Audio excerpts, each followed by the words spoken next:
Video like जरूर कर लीजिए और ऐसे वीडियो लगातार फ्री में पाने के लिए चैनल को तुरंत सब्सक्राइब कर लीजिए और बेल आइकन को जरूर टैप कर लीजिए ताकि आगे भी सारे वीडियो आपको मिलते रहे। यूट्यूब में फॉलो करते हैं तो प्लीज ये वाला फ्री टेलीग्राम चैनल जरूर ज्वाइन कर लीजिएगा। सारे नोटिफिकेशन सारे अपडेट यहीं पे आते हैं, ध्यान रखिए।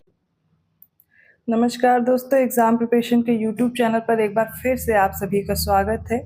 और जैसा कि हम लोगों ने स्पेशल सीरीज स्टार्ट की है यूपी पीसीएस 2024 प्रीलिम्स एग्ज़ाम के लिए, तो उसी को कंटिन्यू कर रहे हैं। आज जो टॉपिक है ये आधुनिक भारत का मैंने लिया है, जिसमें आधुनिक भारत से रिलेटेड जितनी भी महत्वपूर्ण घटनाएं हैं वो सारी आप एक जगह एक लिस्ट के फॉर्म में देखेंगे। इसको आपको पूरा वीडियो देखना है क्योंकि क्रोनोलॉजिकल के जितने भी प्रश्न आते हैं ये मॉडर्न हिस्ट्री से वो कभी गलत नहीं होंगे। तो आप पूरा वीडियो देखिए, जो डेट आपको नहीं याद हो रही लिख के याद कीजिए, लेकिन इनको आज ही आप जो वीडियो देख रहे हैं वो याद कर लीजिए। डेली पढ़िए, एक दो बार वीडियो रिपीट कर लीजिए और रिवाइज कर डालिए। तो जो बच्चे न्यू हैं इस चैनल पर, डेली दोपहर 1 बजे ये सीरीज आएगी। अगर आप पेड कोर्स में इंटरेस्टेड हैं तो स्टडी फॉर सिविल सर्विसेज का कोर्स ज्वाइन कर सकते हैं, अभी भी ठीक ठाक समय है प्रिपरेशन के लिए। और जिन बच्चों के कमेंट्स आ रहे हैं कि आरओ री एग्जाम के लिए स्ट्रैटेजी बता दीजिए, थोड़ा सा वेट कीजिए, मैं अगला वीडियो दूंगी जिसमें बताऊंगी आपको कैसे आरओ री एग्जाम के लिए प्रिपरेशन करनी, क्या स्ट्रैटेजी होगी और कौन कौन से टॉपिक आपको कवर करने हैं। ठीक है, तो अभी जो ये क्लास है पूरी देखिए। अगर आप पेड कोर्स लेना चाह रहे हैं तो आप गूगल प्ले स्टोर से स्टडी फॉर सिविल सर्विसेज का ऐप डाउनलोड कर सकते हैं, वहां से आप अपना कोर्स परचेज कर सकते हैं, या फिर डिस्क्रिप्शन बॉक्स में नंबर दिए गए हैं या ये नंबर आपको सामने दिख रहे हैं, इन पे कॉल या मैसेज करके जानकारी ले सकते हैं। चलिए बिना देर की आज की क्लास स्टार्ट करते हैं। तो सबसे पहली जो आज की घटना है वो ये है कि वास्को डी गामा भारत कब आया। एग्जैक्ट डेट दी गई है 20 मई 1498 ईस्वी को। फ्रांसिस्को डी अल्मेडा भारत में पहले पुर्तगाली वायसराय बने थे और गवर्नर बने थे। तो ये कब बने? 1505 ईस्वी में। अल्फांसो द अल्बुकर्क भारत में पुर्तगाली गवर्नर कब बन के आया? तो 1510 ईस्वी में। सबसे पहले पुर्तगाली आए थे तो पुर्तगालियों ने सबसे पहले अपना कारखाना भी खोला था। तो इन्होंने अपना पहला कारखाना कहाँ पे खोला और कब खोला, ये प्रश्न बन सकता है। तो इन्होंने कोचीन में पहला कारखाना खोला था 1503 ईस्वी में। पुर्तगालियों ने कन्नूर में अपना दूसरा कारखाना खोला 1505 में। अंग्रेजी ईस्ट इंडिया कंपनी ने सबसे पहले मसूलीपट्टनम या मछलीपट्टनम में एक अस्थायी कारखाना खोला था, क्योंकि इन्हें अनुमति नहीं मिली थी यहाँ पर कारखाना खोलने की। इन्होंने अस्थायी बना लिया था अपने आप। वो बनाया 1611 में, कहाँ? मसूलीपट्टनम में। जो इंग्लिश मीडियम वाले हैं वो परेशान ना हो क्योंकि हिंदी मीडियम वाले बच्चे ज़्यादा हैं, बट वीडियो के लास्ट में मैं ये जो लिस्ट है ये एक बार आपको इंग्लिश में आपको दिखा दूंगी, तो आप उससे प्रिपेयर कर लीजिएगा। ठीक है, जहाँ भी कंफ्यूजन हो रही है। अब ये कर्नाटक वार आपको हमेशा परेशान करते हैं, आज ही इनको अच्छे से प्रिपेयर करिए। पहला, दूसरा, तीसरा कर्नाटक युद्ध सारे प्रिपेयर होने चाहिए। तो प्रथम कर्नाटक युद्ध हुआ 1746 से 1748 ईस्वी तक। दूसरा हुआ 1749 से 1754 तक। तीसरा हुआ 1756 से 1763 तक। तीनों याद कर लीजिए अभी। प्लासी का युद्ध कभी नहीं भूलना है, 1757। ठीक है, और इसके बाद जो बेदरा का युद्ध है ये भी याद रखिए, 1759 में। फिर वांडीवास की लड़ाई हुई 1760 में। पानीपत की जो तीसरी लड़ाई हुई थी, सबसे पहले तो यही याद रखना है किसके बीच हुई, तो अहमद शाह अब्दाली और संयुक्त मराठा सेना के बीच हुई थी। इसमें मराठा पराजित हो गए थे, 1761 ईस्वी में हुई थी। एंग्लो मैसूर युद्ध भी इंपॉर्टेंट है। तो जो फर्स्ट एंग्लो मैसूर युद्ध होता है वो हुआ 1767 से 1769 ईस्वी। ठीक है, ये याद रखिएगा। इसके अलावा जो बक्सर का युद्ध है ये हुआ 1764 ईस्वी में। हुआ किसके किसके बीच? तो अंग्रेजों से, और ये तिगुट था किसका किसका? शाह आलम, शुजाउद्दौला और मीर कासिम का। इन तीनों लोगों ने मिलकर लड़ा था। बंगाल की दोहरी जो सरकार है वो 1765 से 1772 तक रही। देखिए 1765 में हुई थी इलाहाबाद की संधि, उसके बाद ये जो द्वैत सरकार है ये लगाई गई। ये कब तक रही? 1772 में वॉरेन हेस्टिंग ने खत्म किया। ठीक है, रॉबर्ट क्लाइव ने लगाया था। बंगाल का जो भीषण अकाल है वो 1770 ईस्वी में।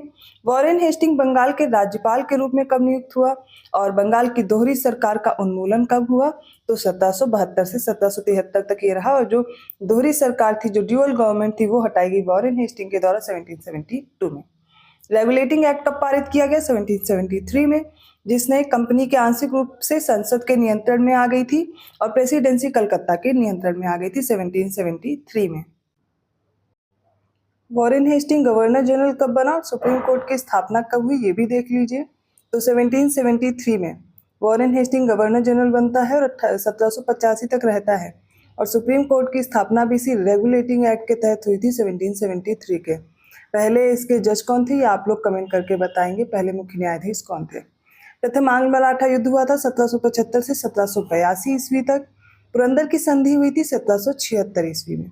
सेकेंड एंग्लो मैसूर वॉर, दूसरा जो एंग्लो मैसूर युद्ध है वो 1780 से 1784 ईस्वी तक रहा। फॉक्स का इंडिया बिल, जिसमें संसद और गवर्नर जनरल को और अधिक अधिकार देने की बात की गई थी, किंतु अंततः यह पास नहीं हो पाया था। ये 1783 में आया था। टीपू और अंग्रेजों के बीच जो मंगलौर की संधि हुई थी और इसी समय पिट्स इंडिया एक्ट भी पारित हुआ और विलियम जोन्स द्वारा बंगाल एशियाटिक सोसाइटी की स्थापना भी की गई। ये डेट है 1784 की। कॉर्नवालिस का गवर्नर जनरल के रूप में कार्यकाल क्या रहा, तो 1786 से 93। तीसरा एंग्लो मैसूर युद्ध हुआ था 1790 से 1792 में। श्रीरंगपट्टनम की संधि जो हुई थी वो टीपू और अंग्रेजों के बीच हुई थी 1792 में। बंगाल के गवर्नर जनरल के रूप में सर जॉन सोर का जो कार्यकाल है वो 1793 टू 1798 तक था। बंगाल की स्थायी जिम्मेदारी जो बंदोबस्त है वो 1793 में लागू हुई। बंगाल के गवर्नर जनरल के रूप में लॉर्ड डलहौजी ने सहायक गठबंधन कब लागू किया, तो याद रखना है 1798। सहायक गठबंधन वेलेस्ली के द्वारा 1798 में, स्थायी जमींदारी बंदोबस्त 1793 में। चौथा एंग्लो मैसूर युद्ध अब याद करना है। श्रीरंगपट्टनम का पतन हो गया और यहाँ पर जो टीपू सुल्तान थे उसकी मृत्यु भी हो गई थी 1799 में। फोर्ट विलियम कॉलेज की स्थापना 1800 में हुई। पेशवा और अंग्रेजों के बीच जो बसीन की संधि वो 1802 में हुई। लॉर्ड लेक के द्वारा दिल्ली पर कब्जा हुआ द्वितीय आंग्ल मराठा युद्ध के दौरान 1803 में। द्वितीय आंग्ल मराठा युद्ध कब हुआ, तो 1803 से 1805 में। बंगाल के गवर्नर जनरल के रूप में मिंटो का कार्यकाल क्या रहा, तो 1807 से 1813। रंजीत सिंह और अंग्रेजों के बीच अमृतसर की संधि हुई थी 1809 में और बंगाल के गवर्नर जनरल के रूप में जो हेस्टिंग का कार्यकाल था वो 1813 से 1823 तक रहा था। नेक्स्ट है आंग्ल नेपाल युद्ध, जिसे गोरखा युद्ध बोलते हैं, 1814 से 1816 तक। और अंग्रेजों द्वारा नेपाल से सिक्किम का विलय किया गया हेस्टिंग के दौरान किया गया था 1817 में। पिंडारी युद्ध, खिड़की युद्ध के नाम से भी जानते हैं, इसमें पेशवा की हार हुई थी।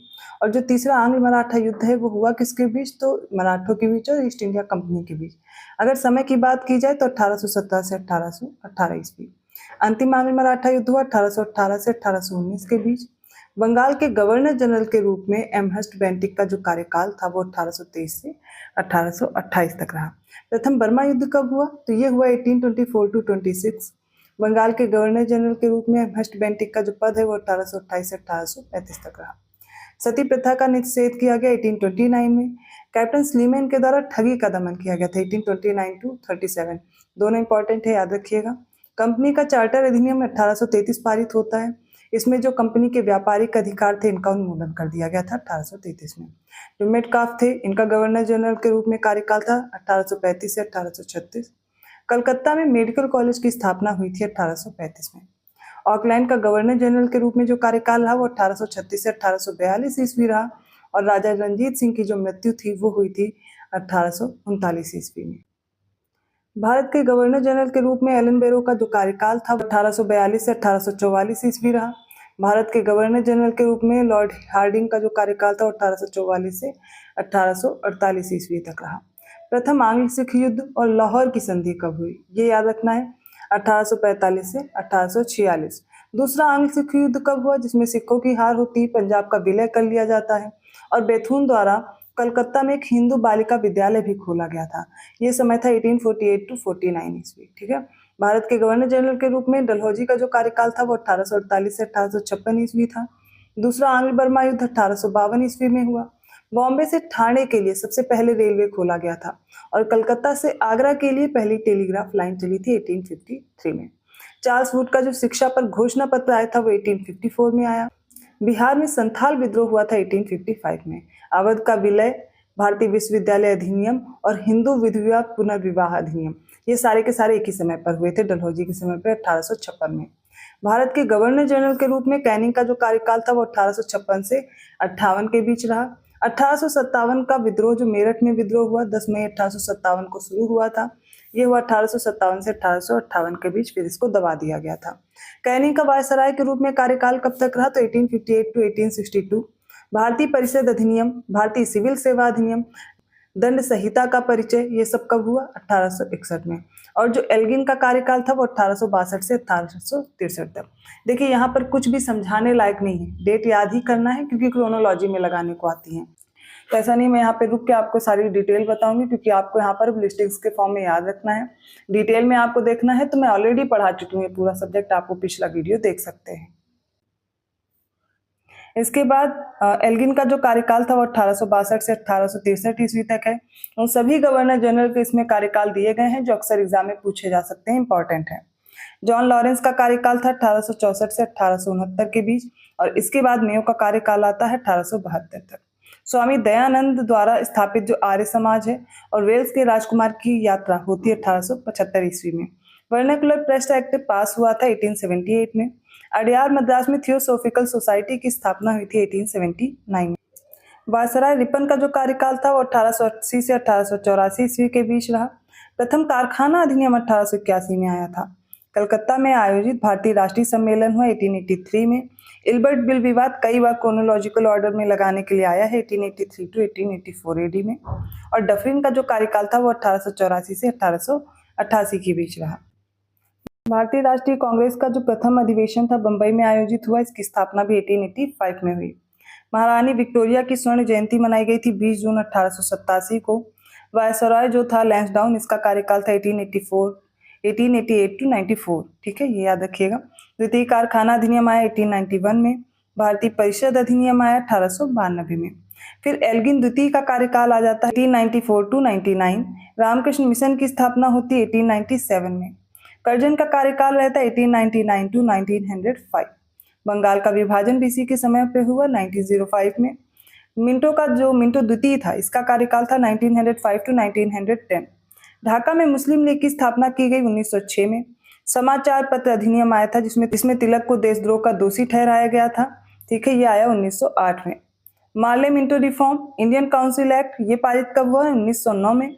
वायसराय लॉर्ड हार्डिंग द्वितीय का कार्यकाल अब आता है 1910 से 1916 के बीच। अब जो दिल्ली दरबार होता है, ठीक है, इसमें राजधानी जो है दिल्ली स्थानांतरित की जाती है कलकत्ता से, ये 1911 में हुई। इसके बाद 1915 में गांधी जी का भारत आगमन होता है। तीसरा कारखाना अधिनियम कब आया? 1911 में।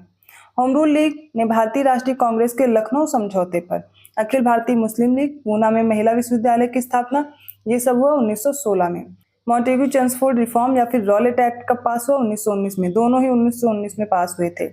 लॉर्ड चेम्सफोर्ड का जो कार्यकाल था वो 1916 से 1921 के बीच रहा। खिलाफत आंदोलन शुरू हुआ 1919 में। असहयोग आंदोलन 1920 में। मोपला विद्रोह हुआ 1921 में। और जो रीडिंग का कार्यकाल है, ठीक है, अब वायसराय रीडिंग आता है, इसका कार्यकाल 1921 से 1926 के बीच। इसके बाद इरविन आ जाता है 1926 से 1931 के बीच। साइमन कमीशन भारत कब पहुंचा था? तो ये 3 फरवरी 1928 को। इसने अपनी घोषणा कब की? तो 8 नवंबर 1927 को। पुलिस हमले के बाद लाला लाजपत राय की मृत्यु हो जाती है और नेहरू रिपोर्ट भी इसी समय प्रस्तुत की जाती, वो था 1928। भगत सिंह बटुकेश्वर दत्त ने विधानसभा में बम फेंका था 1929 ईस्वी में। गांधी जी का जो दांडी मार्च है और इसी के साथ सविनय अवज्ञा आंदोलन शुरू होता है। तो दांडी मार्च हुआ 24 मार्च 1930 को। सविनय अवज्ञा आंदोलन 12 अप्रैल 1930 से शुरू हो जाता है। प्रथम गोलमेज सम्मेलन 1930 से 1931 ईस्वी के बीच हुआ। द्वितीय गोलमेज सम्मेलन और गांधी इरविन समझौते पर हस्ताक्षर हुआ 1931 में। वेलिंगटन को अब वायसराय के रूप में चुना गया था, उसका कार्यकाल था 1931 से 1936 के बीच। तीसरा गोलमेज सम्मेलन और इसी समय पर पूना समझौते पर हस्ताक्षर हुए थे 1932 में। सविनय अवज्ञा आंदोलन अब स्थगित किया गया 1934 में। भारत सरकार अधिनियम 1935 पारित हुआ था, जिसमें ब्रिटिश संसद द्वारा ये पारित किया गया था 1935 में। लिलितिगो का वायसराय के रूप में कार्यकाल था 1936 से 1944। कांग्रेस का हरिपुरा अधिवेशन होता है 1938 में। द्वितीय विश्व युद्ध शुरू हुआ सितंबर 1939 में। मुस्लिम लीग लाहौर द्वारा पाकिस्तान का प्रस्ताव आया 1940 में। इसके अलावा क्रिप्स मिशन 1942 में भारत आया और कांग्रेस द्वारा पारित किया गया भारत छोड़ो प्रस्ताव कब आया? 8 अगस्त 1942 को। और क्रिप्स मिशन भारत कब आया? मार्च 1942 को। वेवेल का कार्यकाल कब तक रहा? 1944 से 1947 के बीच। आजाद हिंद फौज ने भारतीय धरती इंडो बर्मा बॉर्डर से कोहिमा और इम्फाल पर कदम रखा 18 मार्च 1944 ईस्वी में। कैबिनेट मिशन भारत कब पहुंचा? तो 24 मार्च 1946 को। कैबिनेट मिशन योजना, कैबिनेट मिशन और वायसराय जो वेवेल थे, इनके द्वारा एक बयान दिया गया था 16 में 1946 को। माउंटबेटन का वायसराय के रूप में कार्यकाल रहा 1947 से 48 ईस्वी तक। महात्मा गांधी की हत्या की गई 3 जनवरी को और राजगोपालाचारी को प्रथम भारतीय गवर्नर जनरल नियुक्त किया गया 21 जून को। ये कब हुआ? 1948 में। भारत का नया संविधान अपनाया गया और हस्ताक्षरित किया गया 26 नवंबर 1949 को। भारत एक गणतंत्र बन गया, नया संविधान लागू हुआ। 26 जनवरी को योजना आयोग का गठन किया गया था। डॉक्टर राजेंद्र प्रसाद भारतीय गणराज्य के पहले राष्ट्रपति बने थे 1950 में।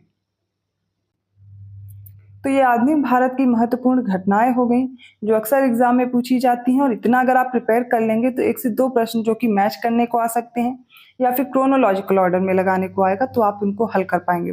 और एक डेट पता भी होना चाहिए, एक आइडिया होना चाहिए कि कौन सा घटनाक्रम कब हुआ, तो आप ऑप्शन एलिमिनेट करके भी आप अपना आंसर निकाल सकते हैं। तो बहुत इंपॉर्टेंट सीरीज है ये 60 डेज की स्पेशल क्लासेस, इनको ज़रूर करते रहिए। कुछ बच्चे पहले से जो क्लासेस कर चुके हैं उनके लिए रिवीजन क्लास हो जाएगी, और जो न्यू बच्चे हैं, जो न्यू स्टूडेंट्स हैं, यूपीपीसीएस का एग्जाम देने वाले हैं, उनके लिए भी ये काफ़ी महत्वपूर्ण रहने वाला है। अगर वीडियो अच्छा लगा प्लीज़ लाइक कीजिए, चैनल को सब्सक्राइब कीजिए और लोगों को शेयर करते रहिए।